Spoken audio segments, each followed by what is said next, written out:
서울연극제가 지난해에 이어 올해도 파행 위기에 처했습니다. 연극제 개막 직전에 주 공연장 중 한 곳이 일시 폐쇄 통보를 받았기 때문이라고 하는데요. 어떻게 된 일인지 이 사안 취재한 강신혜 기자와 살펴보겠습니다. 안녕하십니까?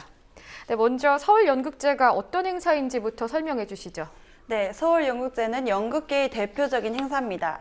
1977년 시작해 매년 열려온 행사로 올해 36회를 맞았습니다. 주로 공연되지 않았던 창작극을 선보이고 이를 통해 배우, 연출가 등을 발굴해 연극계를 더 풍부하게 만드는 데 일조하고 있습니다. 서울연극제는 문화예술위가 운영하는 아르코 예술극장과 대학로 예술극장을 중심으로 열려왔습니다. 네, 그런데 이 서울연극제가 지난해에 아르코 예술극장과 대학로 예술극장의 대관 심사에서 탈락을 했다고요. 네, 그렇습니다. 지난해 서울연극협회가 올해 서울연극제를 위해 아르코 예술극장과 대학로 예술극장 대관을 신청했습니다. 그런데 이 두 국장을 운영하고 있는 문화예술위가 당시 대관 심의에서 신청서 자료가 미비하다는 이유로 탈락시켜 논란이 일었습니다. 한국문화예술위원회, 지난 2005년 개정된 문화예술진흥법에 근거한 단체로 국고지원 등 정부의 예산 지원으로 문화예술 각 방면에 지원하고 있습니다. 이러한 문화예술위의 결정으로 서울연극제가 30년 넘게 매년 공연해왔던 공연장을 사용하지 못하게 된 겁니다. 이에 연극인들은 비대위를 구성해 강도 높게 대응했고 서울연극협회와 문예위가 서로 맞고소하는 사태까지 벌어졌습니다. 그러다가 올해 초 문화예술위가 아르코 예술극장 대관을 허용하는 등 합의점을 찾아 갈등이 봉합됐고 지난 4일에는 서울연극제가 우여곡절 끝에 개막하게 됐습니다. 네, 말씀하신 대로 우여곡절 끝에 개막을 하게 됐는데 또다시 파행 위기에 봉착했다고요. 네, 그렇습니다. 문화예술위가 연극제 개막 바로 전날인 지난 3일 아르코 예술극장의 대극장을 폐쇄한다는 공문을 서울연극협회에 보냈기 때문입니다. 문예위는 공문에서 아르코 예술극장의 대극장 구동부에 중대한 이상이 있어 긴급 점검과 보수를 위해 일시 폐쇄한다고 밝혔습니다. 올해 초에 빌려준다고 합의했다가 안정상에 문제가 생겨 갑작스럽게 폐쇄한다는 겁니다.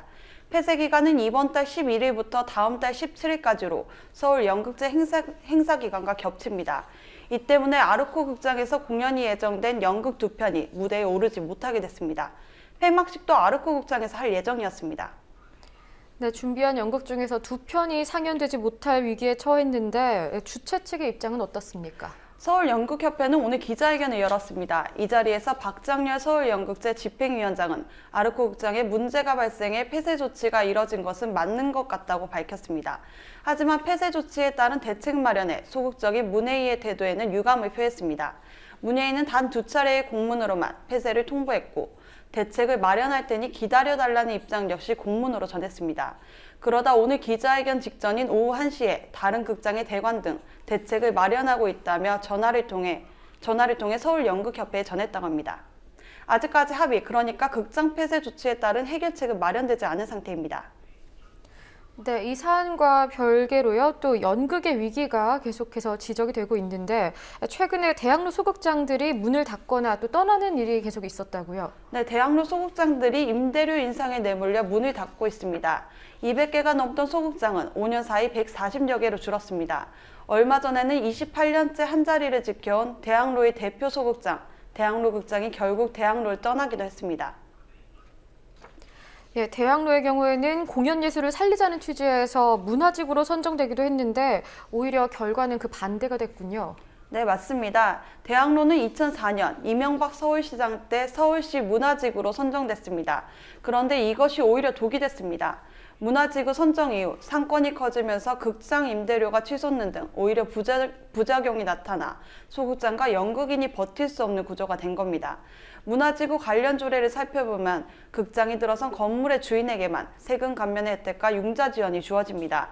반면 임대료를 내거나 대관료를 내야 하는 연극인, 소극장 운영자들에게는 사실상 지원이 전무한 상태입니다. 예, 탁상 행정의 문제점이 드러난 사례이기도 한 것 같습니다. 수고하셨습니다.